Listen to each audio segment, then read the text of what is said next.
Feliz sábado. ¿No desayunaron hoy? Feliz sábado. Ahí estuvo un poquito mejor. Pero a ver si ahora se despertaron todos. Feliz sábado. Ahí está mejor. Ahí parece que la iglesia está llena. El primero parecía que vinimos a 2, 3 nomás. ¿Sí? Bien, hermanos. ¿No lo pasé? No, está bien. Como saben, hay mensajes en la Biblia que son hermosos, ¿cierto? ¿Sí? Pero imagínense que para este mensaje que tenemos que dar esta mañana, yo me voy a desajustar un poquito la corbata. Me voy a desabrochar, me voy a remangar un poquito la camisa. Porque este mensaje es tremendo, pero es para nosotros. ¿Se ve ahí? Ezequiel 9. Vamos a leer todo el capítulo 9 de Ezequiel. ¿Se ve el título?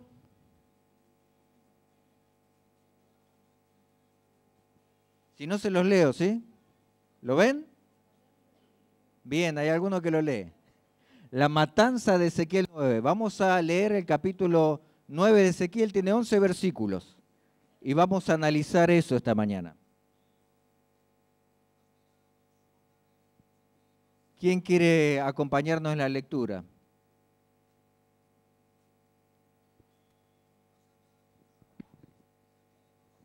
¿Sí? Bueno. ¿Cuántos versículos? 5 versículos y... Bueno.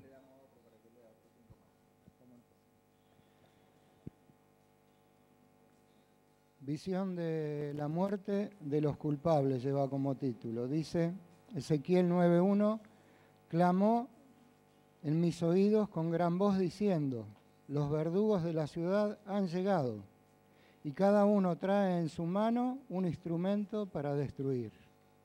Y he aquí que 6 varones venían del camino de la puerta de arriba que mira hacia el norte, y cada uno traía en su mano un instrumento para destruir. Y entre ellos había un varón vestido de lino, el cual traía a su cintura un tintero de escribano. Y entrados se pararon junto al altar de bronce, y la gloria del Dios de Israel se elevó de encima del querubín sobre el cual había estado, al umbral de la casa.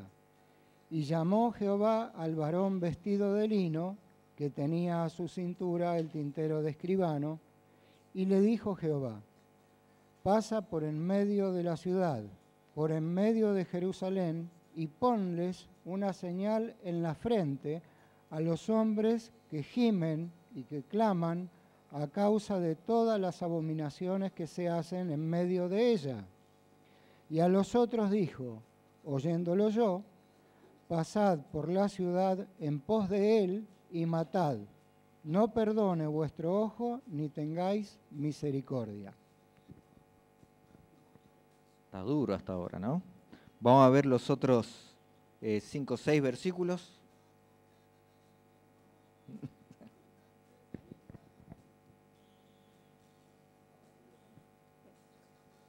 Pero oí que a los otros les dijo, síganlo, recorran la ciudad y maten sin piedad ni compasión. Maten a los viejos y a jóvenes, muchachos, niños y mujeres. Comiencen en el templo y no dejen a nadie con vida. Pero no toquen a los que tengan la señal. Y aquellos hombres comenzaron por matar a los viejos que estaban frente al templo. Después les dijo, salgan y profanen el templo, llenen de cadáveres los atrios. Ellos salieron y comenzaron a matar gente en toda la ciudad. Y mientras mataban, yo me quedé solo y caí de rostro en tierra y grité, ¡ay, Señor y Dios! ¿Descargarás tu furor sobre Jerusalén y destruirás a todo el resto de Israel? El Señor me respondió, la iniquidad del pueblo de Israel y de Judá es extremadamente grande. El país está lleno de violencia, la ciudad llena de injusticia. Ellos piensan, el Señor ha abandonado el país, no hay ningún Señor que vea. Por eso no les tendré piedad ni compasión, sino que les pediré cuentas de su conducta.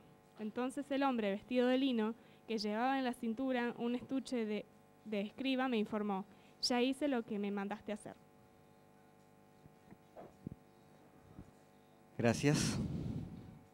Es tremendo este capítulo, ¿sí? Porque habla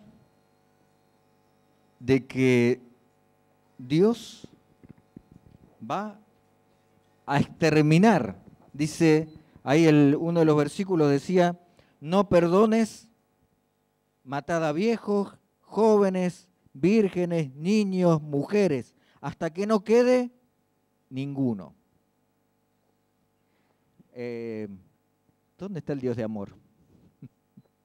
Estos son los pasajes, los textos de la Biblia que a veces nos ponen en una contrariedad, ¿no?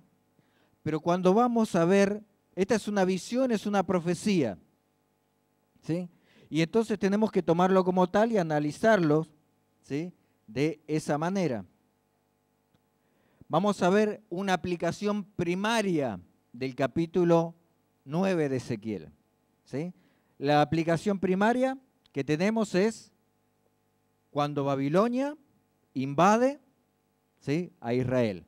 Y entonces tenemos que en el año 605, ¿sí?, el primer capítulo de Daniel nos da el contexto y nos dice que ahí, en el año 605, Babilonia invade a Israel y entonces entre los que se lleva cautivo, Daniel y sus amigos, ¿sí? Pero después tenemos que en el año 597, año octavo del reinado de Nabucodonosor, Segunda de Reyes 24, 12 al 16, dice que ahí hay otra cautividad. Y en esta va Ezequiel, es llevado cautivo en este periodo, en esta segunda cautividad de Babilonia, ¿sí? Y entonces acá vemos un poquito dónde esta visión pasa a ser el cumplimiento, ¿sí? Y en el año 586, año 19 del reinado de Nabucodonosor, se cumple Ezequiel 9, ¿sí? Unos poquitos años después de la segunda toma, acá es destruida Jerusalén, ¿sí? Y se cumple entonces Ezequiel 9. Pero esta es la aplicación primaria, ¿no? En Ezequiel 9, los 5 varones con arma destructora representan a los soldados de Babilonia que destruyeron la ciudad de Jerusalén, ¿sí? Hasta ahí parece todo lindo. Babilonia en el pasado, todo bien. No nos toca a nosotros, ¿sí? Hasta ahora vamos bien. Pero, fíjense, Segunda de Crónicas 36, 19, diciendo un poquito, comentando un poquito de lo que pasó en ese entonces, dice, y quemaron la casa de Dios, rompieron la muralla de Jerusalén, consumieron a fuego todos sus palacios y destruyeron todos sus objetos deseables. ¿Qué implicaba esto para el pueblo de Israel? Que destrozaran el templo. La ruina total. Dios nos ha abandonado. Eso era lo que implicaba para el pueblo de Israel, ¿sí? Pero seguimos un poquito más. Fíjense, la profecía y su cumplimiento. Matad a viejos, jóvenes, doncellas, niños, mujeres, hasta que no quede ninguno. Segunda de Crónicas 36, 17, el cumplimiento. Por eso el Eterno trajo contra ellos al rey de los caldeos, que mató a espada a sus jóvenes en la casa de su santuario, sin perdonar joven, ni doncella, ni anciano, ni decrépito. A todos entregó en su mano. ¿Se cumplió esta profecía? ¿Se cumplió esta visión? Sí, totalmente, ¿sí?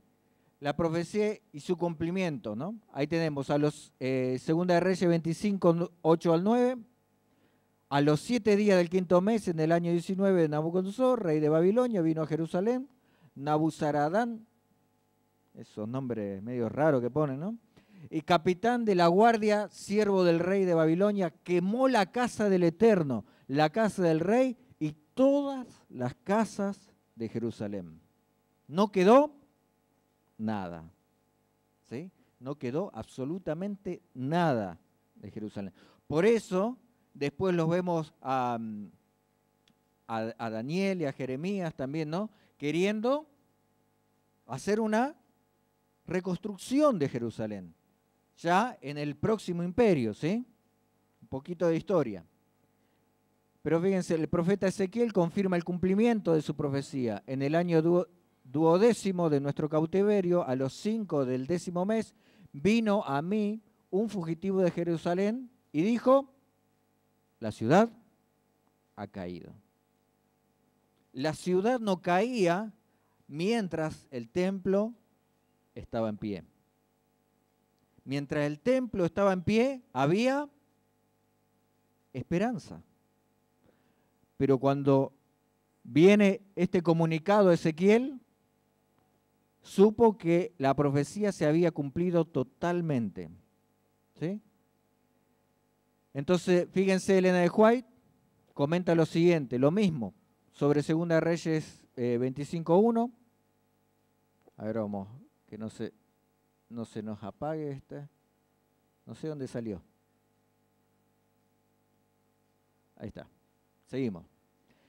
Entonces dice, en el año 9 del reinado de Sedequías, Nabucodonosor, el rey de Babilonia, vino con todo su ejército contra Jerusalén para asediar la ciudad. Para Judá la perspectiva era desesperada.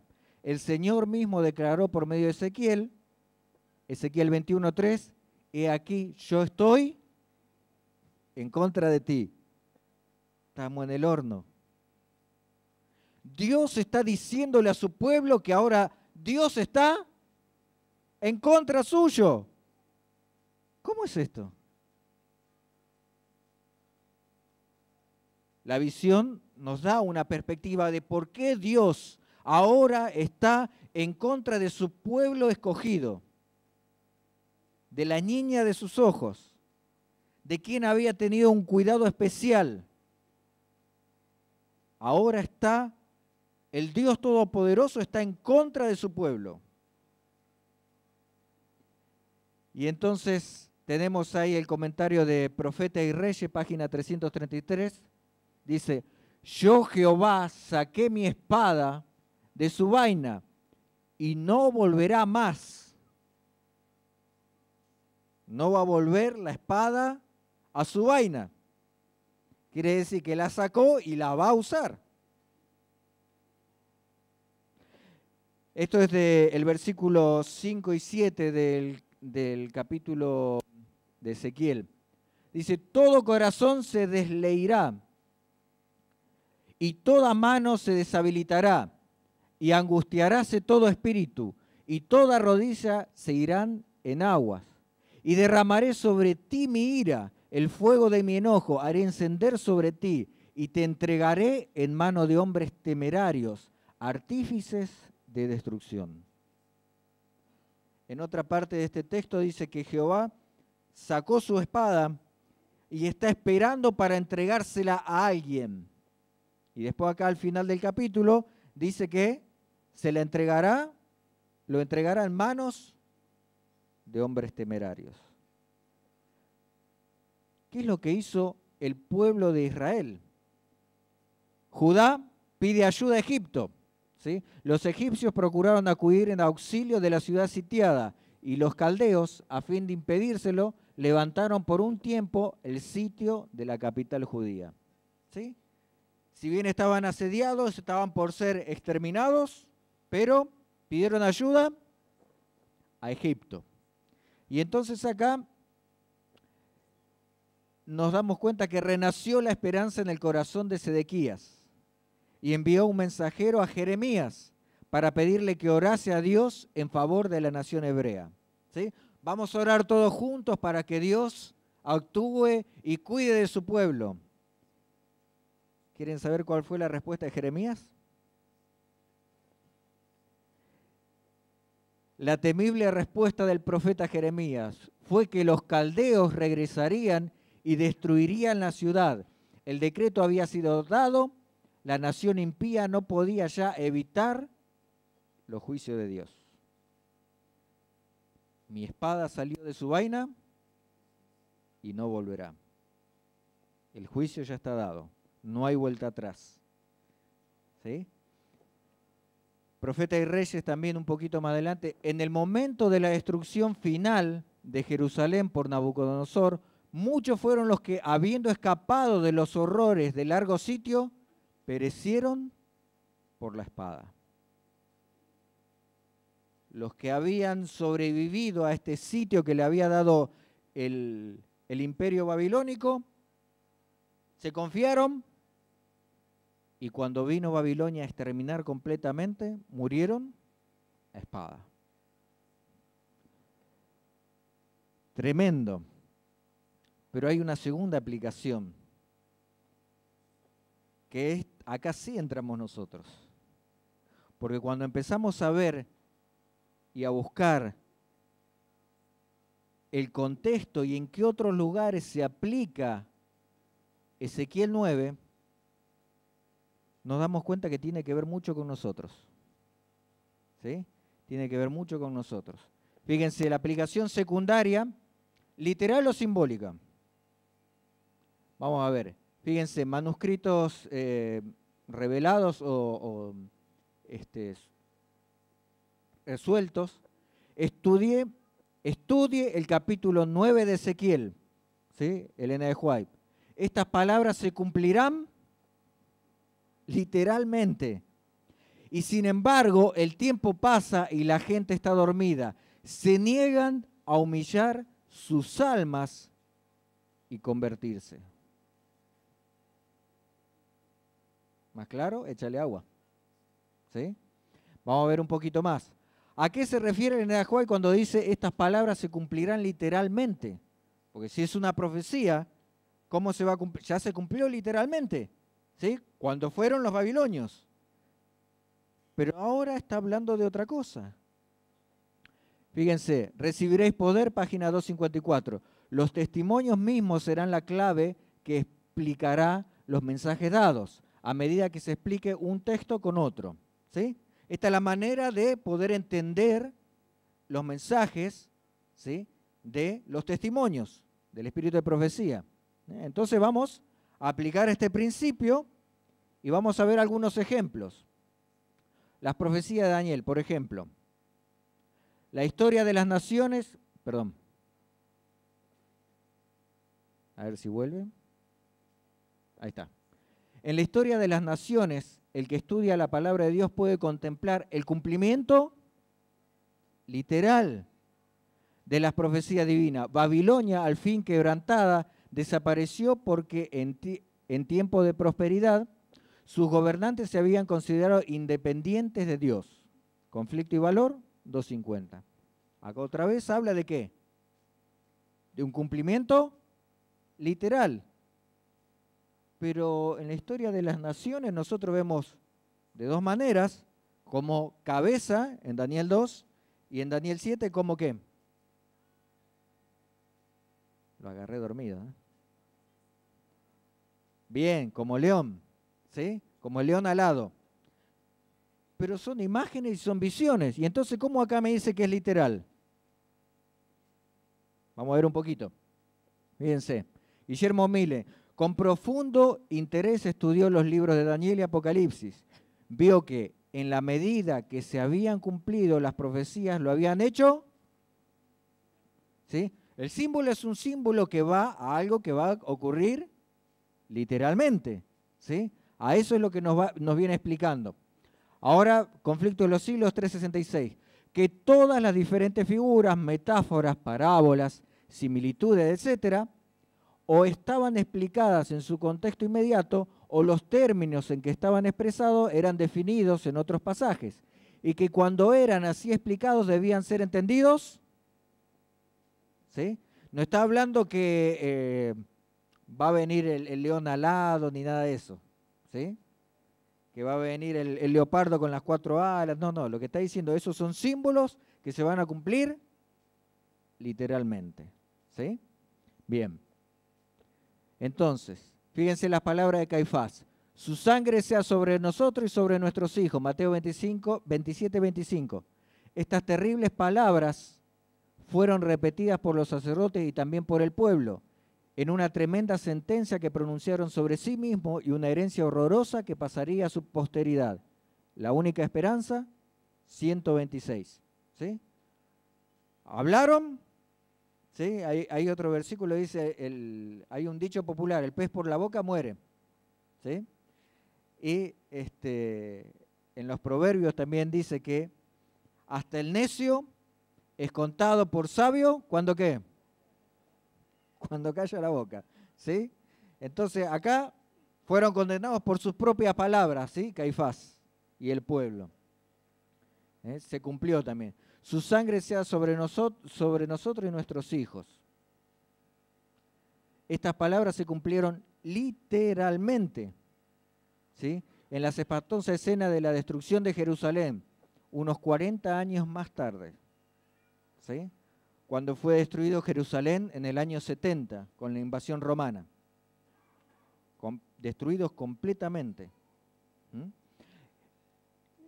Seguimos. Fíjense, la retención del diezmo. Son pocos los que invierten dinero en la causa de Dios en proporción a sus recursos. Han enterrado su dinero tan literalmente como el hombre de la parábola. Roban a Dios el diezmo que reclama como suyo y al robarle se despojan del tesoro celestial. Testimonio para la Iglesia 4:37. Otra vez está hablando de una parábola y algo que se cumple literalmente. ¿Sí? Bien. Entonces, fíjense, comentario de Elena White sobre Salmo 64. Dios los herirá con sus flechas, los herirá por sorpresa. Esta escritura se cumplirá literalmente, dice Elena White. Me sorprende ya que considero el pasado, el presente y el futuro del pueblo de Dios. Cada creyente necesita ahora registrar su corazón con una vela encendida. Está empezando a usar lo que estaba en el pasado, una profecía que ya se cumplió, pero está utilizándola para el presente. ¿Sí? Y entonces, analizando la imagen de Daniel 2 y la bestia de Daniel 7, son símbolos que representan naciones, no son literales, pero su cumplimiento es literal. Pero la hermana White, quien habla del cumplimiento literal de Ezequiel 9, también dice que estas profecías de Daniel y Apocalipsis se cumplieron literalmente. ¿Sí? El libro El conflicto de los siglos, en la página 366, dice que las profecías, la medida en que se han cumplido literalmente. ¿Sí? Y entonces tenemos, según Elena de White, la sangre de Jesús cayó literalmente sobre quienes lo maltrataban. Los que retienen el diezmo lo entierran literalmente como el hombre de la parábola de los talentos. Literalmente Dios va a herir a los impíos con flechas. ¿Sí? Hay un doble cumplimiento en estas profecías. ¿Sí? Entonces, ¿qué es lo que se cumple literalmente? No son los símbolos, sino los hechos representados por los símbolos, los que se cumplían literalmente. La literalidad de la profecía está en los eventos que le dan cumplimiento, no en los símbolos que representan esos eventos. ¿Sí? No es fuera de lo normal que Elena de White haya dicho que la profecía de Ezequiel 9 se cumplirá literalmente, lo mismo que dijo de las profecías de Daniel y Apocalipsis, porque esa es la manera que se cumplen las profecías. Toda profecía de la Escritura es de cumplimiento literal, aunque esté escrita en lenguaje literal o simbólico. Y ahora vamos a ver cómo la hermana White va a agarrar este capítulo que nosotros lo vemos en la historia y lo va a aplicar a un momento específico del tiempo del fin,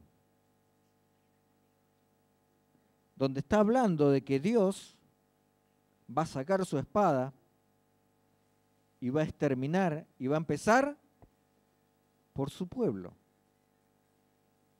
Es tremendo. Yo cuando lo estuve estudiando se me pusieron los pelos de punta. Pero también es necesario que comprendamos en qué momento de la historia estamos viviendo. Vamos a ver un par de ejemplos de esto. Ejemplo 1, profecía literal. He aquí que viene con las nubes y todo ojo lo verá, y los que le traspasaron y todo lo del linaje de la tierra harán lamentaciones por él. Sí, amén. Apocalipsis 1:7. ¿Esto es literal o es simbólico? ¿Es literal o es simbólico? Ah, bien. ¿Sí? Entonces, ustedes fíjense, es una profecía, pero es literal. Esto se va a cumplir así. ¿Sí? Lo corroboramos por las palabras de Jesús y por la de los apóstoles, todo, pero esta es una profecía literal. Veremos al Señor en las nubes y los que le traspasaron también lo verán y lo van a ver todos los impíos y se lamentarán. ¿Sí? Literal. No hay ninguna imagen, no hay ninguna bestia, no hay nada acá. ¿Sí? Vamos a ver otra. Profecía simbólica. Vi un caballo blanco y el que lo montaba, sus ojos eran como llama de fuego, estaba vestido de ropa teñida en sangre, los ejércitos celestiales le seguían en caballos blancos. De su boca sale una espada aguda, Apocalipsis 19, 11 al 14. Cumplimiento literal también. Veremos al Señor venir en las nubes con poder acompañado de millones de ángeles. ¿Sí? Es una profecía que tiene imágenes, pero va al cumplimiento literal. ¿Sí? ¿Me siguen o los confundí ya? ¿Se entiende? Bien, vamos. No lo veremos montado en un caballo con los ojos de fuego, la ropa teñida de sangre, con una espada en su boca y seguido por millones de jinetes. Si la profecía es simbólica, el cumplimiento es literal. Bien. Ezequiel 9 también es una profecía simbólica y su cumplimiento será literal. ¿Quieren ver en qué momentos se lo pone? Fíjense. Aplicación secundaria. Ezequiel y Juan, dos profecías de un mismo evento. Ah, ahora sí, ¿no? Más o menos nos vamos a encarar en qué momento de la historia está este cumplimiento otra vez de Ezequiel 9. ¿Sí? Fíjense, este llamamiento de los siervos de Dios es el mismo que se le mostró a Ezequiel en visión. Juan también fue testigo de esta notable revelación. Testimonios para ministros, 445, 446. Acá, Elena de White está explicando que otra vez está el mismo acontecimiento, ¿sí?, dado por Juan y lo mismo que en Ezequiel 9. Entonces ahora toma otra relevancia cuando leemos Ezequiel 9. Fíjense, Apocalipsis 7. Después de esto vi a 4 ángeles de pie en los 4 ángulos de la tierra que detenían los 4 vientos de la tierra, para que no soplase viento alguno sobre la tierra, ni sobre el mar, ni sobre ningún árbol. Entonces vi a otro ángel que subía del este y tenía el sello del Dios vivo. Clamó a gran voz a los 4 ángeles que habían recibido poder de dañar la tierra y el mar. Y les dijo, no dañéis la tierra, ni el mar, ni los árboles, hasta que sellemos en sus frentes a los siervos de nuestro Dios. ¿Encontraron en dónde hay algo similar en Ezequiel 9? Versículo 4, ¿qué dice?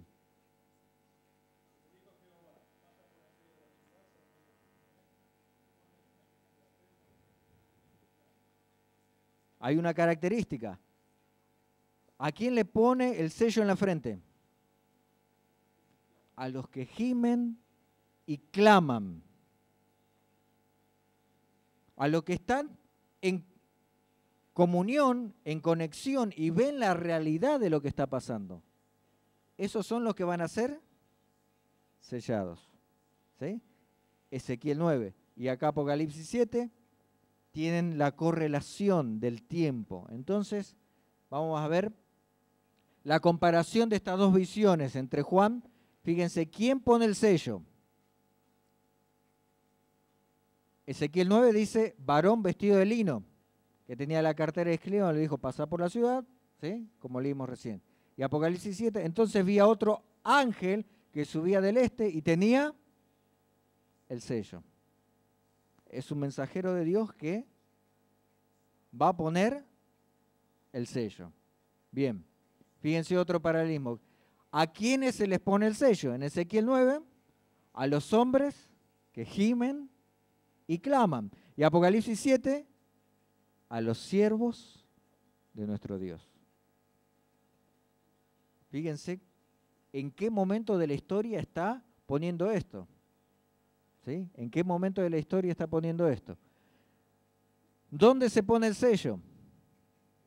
Ezequiel 9, ¿dónde lo ponen? ¿Y Apocalipsis? ¿Entienden por qué el paralelismo entre Ezequiel 9 y Apocalipsis 7?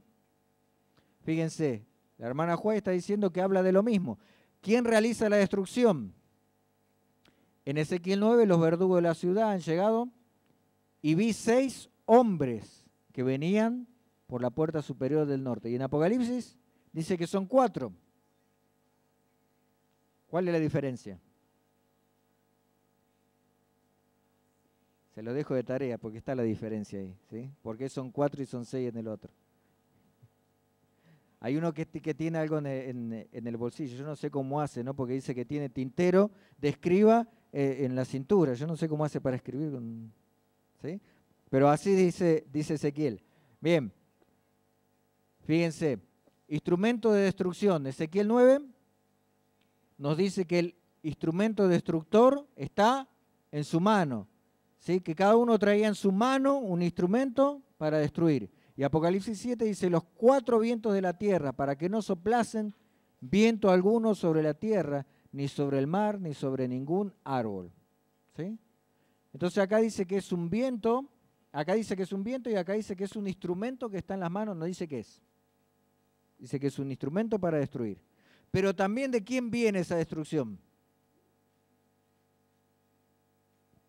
De los mensajeros. ¿Sí? Bien. Ambas profecías, después del sellamiento viene la destrucción. Primero viene el sellamiento, ¿sí? A un pueblo, en uno dice al pueblo de Dios y al otro dice al pueblo que clama. ¿Y qué hace? ¿Otra cosa? Gime. ¿Sí? Sellamiento. Y a los otros oí que les dijo, pasad por la ciudad en pos de él y matad sin lástima ni compasión. Y le dijo, no dañéis la tierra, el mar ni los árboles, hasta que sellemos en sus frentes a los siervos de nuestro Dios. Todos los impíos caen en la misma destrucción. Ahora entiendo entonces por qué Dios dice que saca la espada y no la va a volver a envainar. Porque esto está en el contexto ¿de qué? De la destrucción final. De cuando Dios va a hacer la limpieza del pecado y del mal. Esta obra extraña del amor de Dios. Extraña porque lo tiene que hacer por amor inclusive a los que van a ser destruidos. ¿Se imaginan a alguien que no quiere saber nada con Dios, que está en una vida completamente contraria a las ordenanzas de Dios y que lo lleven al cielo? Ese sí sería un infierno para esa persona, ¿no? ¿Sí? Yo me acuerdo, hace un tiempo atrás, había una canción que me llamó muchísimo la atención porque la escuché en la radio y decía, yo no quiero ir al cielo porque allá no va a haber alcohol, no va a haber mujeres, no va a haber... ¿Sí? Había una canción popular argentina que decía, no, yo no quiero ir al cielo porque no hay todo esto. Esa es la situación del impío, que no quiere estar en la connotancia, en el contexto del gobierno de Dios. Entonces, hasta la destrucción de los impíos es por amor a ellos mismos. Y esta es la obra extraña, ¿sí?, de amor de Dios, la destrucción del pecado y de la maldad. Y en ese contexto está. Vamos a comparar las visiones de Ezequiel y Juan. Lo que vio Ezequiel, y vi 6 hombres que venían por la puerta, y oí, ¿sí? Ya lo leímos a estos pasajes, y vamos a ver Juan. ¿Qué es lo que vio Juan? Juan vio el mar y las ondas rugientes Y acá vemos, porque comprendemos qué es lo que significa amar, qué es lo que significa ese mar que él vio, que era qué cosa, a ver si estamos hablando de lo mismo. ¿Qué es el mar en profecía? Muchedumbre, mucha gente, ¿sí? Y entonces ahí vemos similar a lo que veía Ezequiel, lo que ve Juan, ¿sí? Lo que ocurre es literal, las aguas que rugían se agitan y las montañas sacudían por las olas. Se le mostraron las plagas, las pestilencias, el hambre y la muerte, mientras llevaban a cabo su terrible misión. ¿Sí? En la página 446 de Testimonios para los Ministros. Es tremendo el momento, cuanto más estudiamos en el momento en que estamos viviendo, más nos damos cuenta de la amonestación de Dios a volver y a estar como estaba el pueblo que es sellado en Ezequiel. ¿Cómo estaba el pueblo que iba a ser sellado? Gimiendo y qué cosa, y clamando. Hermanos, esto está en el contexto de lo que nosotros vivimos las semanas anteriores. Estamos clamando por el Espíritu Santo. Estamos gimiendo por el Espíritu Santo para que nos prepare, para que nos transforme, para que nos ponga nuestra vida de acuerdo, para que podamos ser el pueblo de Dios, para que podamos ser esos escogidos que son sellados. Y entonces la espada no va a pasar, la espada de la destrucción de Dios, por aquellos que han sido sellados. Ezequiel vio a los verdugos matando a los impíos en el santuario y en la ciudad. Juan vio las 7 últimas plagas. Todo el paralelismo. Ezequiel vio la profecía simbólica. Juan vio su cumplimiento literal. Ambos profetas vieron la destrucción de los impíos, uno en símbolos y otro literalmente. Los dos, el mismo evento, el mismo tiempo del fin. ¿Sí?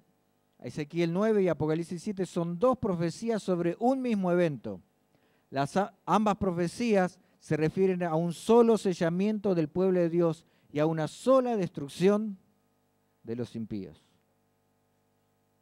Entonces, ¿qué significa la matanza de Ezequiel 9? La matanza de Ezequiel 9 no es otra cosa que la destrucción general de los impíos en ocasión de las 7 últimas plagas y de los sucesos que acompañan a la segunda venida de Cristo. Entonces, la aplicación secundaria es una sola destrucción.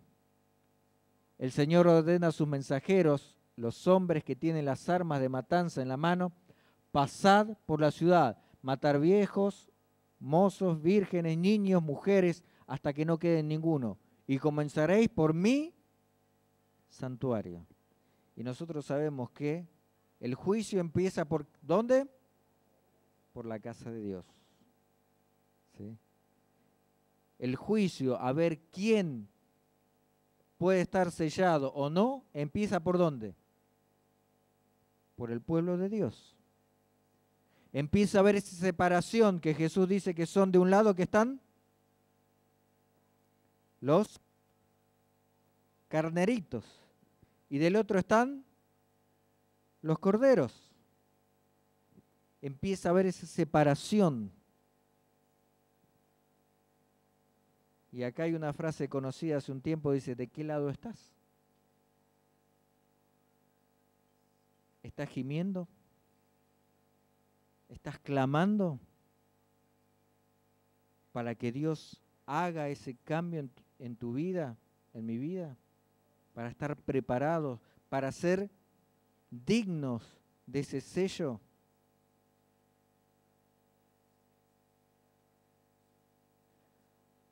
Aquí vemos que la iglesia, el santuario del Señor, era la primera en sentir los golpes de la ira de Dios. Si el santuario representa a la iglesia, entonces ¿qué representa la ciudad? La ciudad representa al mundo, los que no son de la iglesia, del pueblo de Dios. La profecía muestra que en la misma matanza caen primero los del santuario y luego los de la ciudad. Primero caen los infieles de la iglesia y seguidamente los del mundo. ¿Quiénes son los destruidos de la iglesia? Aquellos a quienes Dios había brindado gran luz, pero que habían sido infieles. Aquellos que no sienten pesar por su propia decadencia espiritual, ni lloran por los pecados ajenos. Joya de los testimonios. Estamos en el momento de la historia en que Ezequiel 9 es más necesario para nuestra época que para nunca. Dios está llamando a su pueblo a un reavivamiento, a un cambio, a un análisis de su vida espiritual. Porque la profecía se cumple. Porque Dios cumple su palabra. Y así como cumple con aquellos que se entregan a Él, también cumple con aquellos que están totalmente en contra de Él. Necesitamos hacer ese análisis, porque la matanza de los de la ciudad sigue de inmediato a la matanza de los del santuario.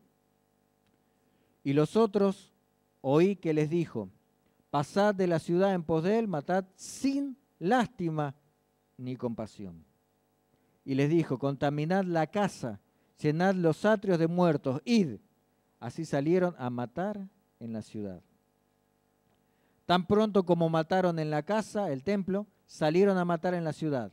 Esto indica que los del templo y los de la ciudad fueron destruidos en la misma matanza, aunque unos cayeron primero y otros después.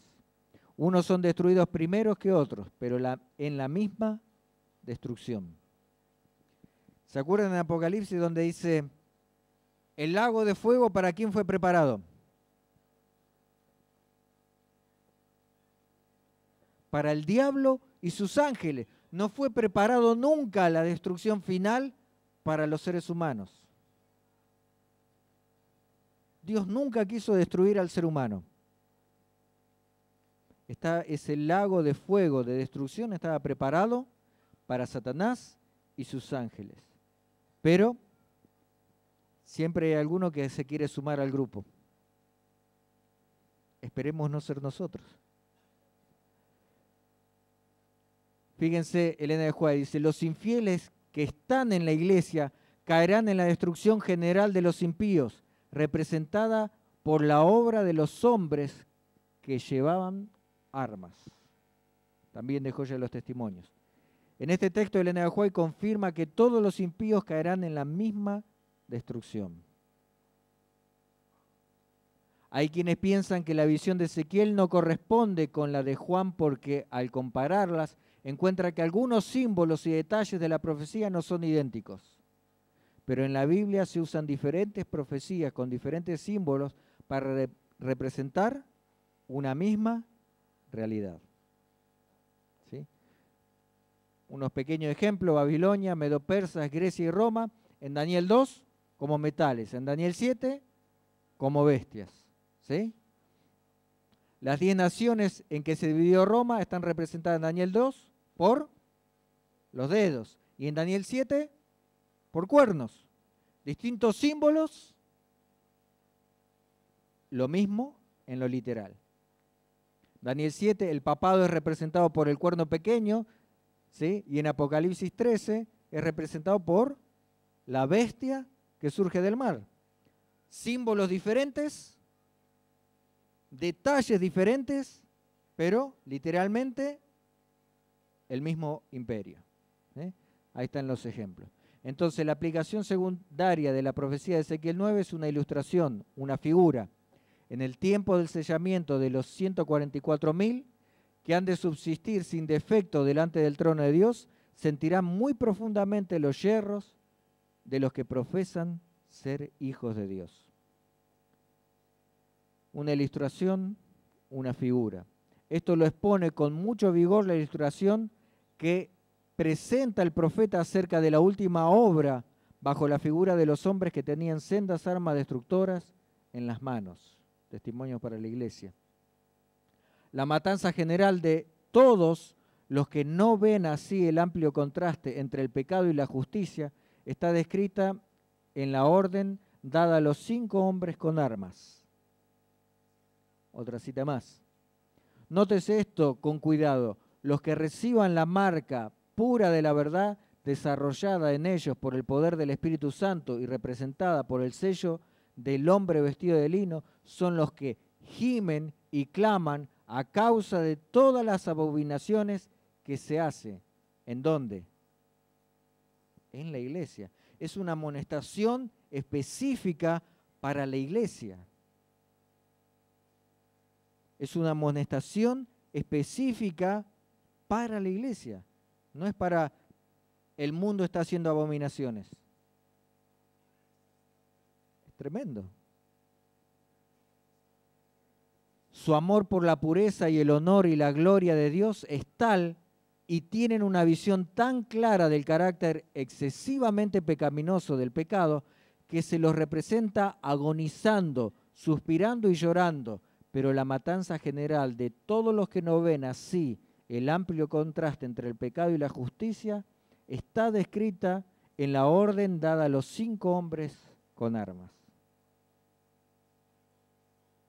¿Qué significan los símbolos proféticos de Ezequiel 9? Entonces, la obra de los hombres que llevan armas, en la realidad es la destrucción general de los impíos. El sello del hombre vestido de lino, la marca pura de la verdad, desarrollada por el poder del Espíritu Santo. Y solo el fin del tiempo, un solo fin del tiempo de gracia. Vi ángeles que iban y venían de uno a otro lado del cielo. Un ángel con un tintero de escribano, ¿se acuerdan de eso? En la cintura regresó de la tierra y comunicó a Jesús que había cumplido su encargo, quedando sellados y numerados los santos. Vi entonces que Jesús, quien había estado oficiando ante el arca de los 10 mandamientos, dejó caer el incensario y alzando las manos exclamó en alta voz, consumado es. Esto es el tiempo del fin. El fin del tiempo de gracia. ¿Sí? Vamos a ver un par de citas más. Después del sellamiento acaba el tiempo de gracia. Y toda la hueste angelical se quitó sus coronas cuando Jesús hizo esta solemne declaración. El que es injusto sea injusto todavía. El que es inmundo sea inmundo todavía. Y el que es justo practique la justicia todavía. Y el que es santo santifíquese todavía. Primero escritos. Después del juicio vienen las plagas y se cita Ezequiel 9. El que preside sobre su iglesia y los destinos de las naciones está llevando a cabo la última obra que debe realizarse en favor de este mundo. A sus ángeles se encarga que ejecuten sus juicios. Despierten los ministros, háganse cargo de la situación. La obra del juicio comienza en el santuario. Y aquí está la cita de Ezequiel 9. Pronto se pronunciarán las palabras, id y derramar sobre la tierra las 7 copas de la ira de Dios. Es un llamado de atención para todos. Es un llamado a la reflexión de qué estamos haciendo con nuestra vida. ¿Qué estamos haciendo con el tesoro de la verdad que Dios nos ha dado? Hemos de ser juzgados por la luz que hemos recibido. Romanos 13, 11 al 14 dice, en todo esto tened en cuenta el tiempo en que vivimos, que ya es hora de despertarnos del sueño, porque nuestra salvación está ahora más cerca que al principio, cuando creímos el mensaje. La noche está muy avanzada y se acerca el día. Por eso, dejemos de hacer las cosas propias de la oscuridad y revistámonos de la luz, como un soldado se reviste de su armadura. Portémonos con decencia, como en pleno día, No andemos en borrachera y comilonas, ni en inmoralidades y vicios, ni en discordias y envidias. Al contrario, revestidos del Señor Jesucristo como de una armadura, y no busquéis satisfacer los malos deseos de la naturaleza humana. Romanos 13, 11 al 14. Más en contexto, Romanos, que esto, nada. Es el momento, hermanos, que nosotros tenemos que más que nunca hacer un análisis de qué está sucediendo en nuestra vida. Dios está pronto a desenfundar la espada para terminar con la obra que empezó. Jesús está pronto a salir del santuario celestial. Estoy gimiendo. Estoy clamando. ¿Qué estoy haciendo? ¿O mi vida todavía está poniendo más anclas en este mundo y no viendo la patria celestial?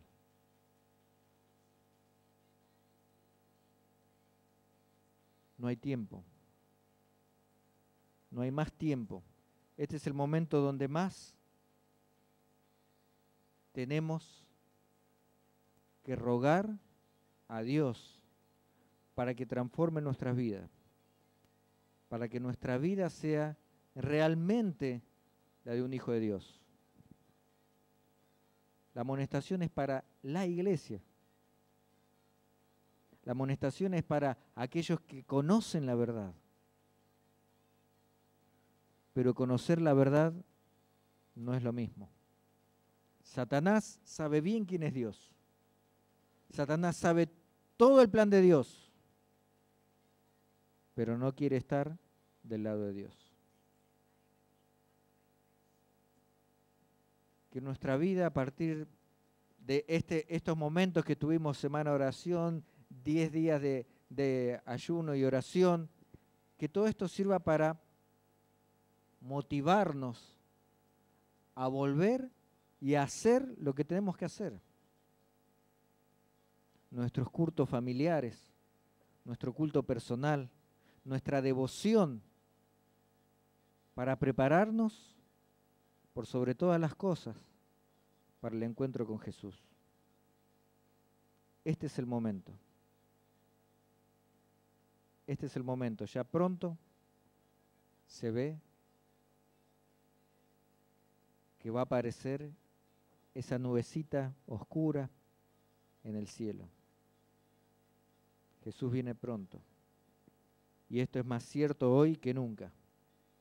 Los discípulos, los que empezaron con esta obra, quisieran ver las cosas que nosotros vemos hoy en día en las noticias.